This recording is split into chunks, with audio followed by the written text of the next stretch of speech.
Hey, it's Kevin here again. We just wanted to show you a close-up look at some Corten Steel being installed on a landscape construction project for Owen Contracting under the visionary guidance of D'Ambrosio Architecture.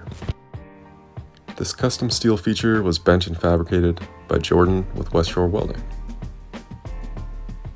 to match up to some carefully placed boulders. Here's Rick precisely cutting a channel for the cut steel to fit into.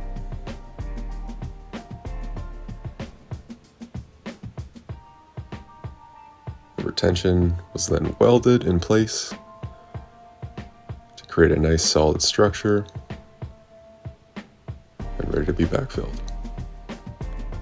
It's really a pleasure for our install team to be able to work on elements like this that really add a lot of detail and opportunity for us to showcase our skills and help turn visions into reality.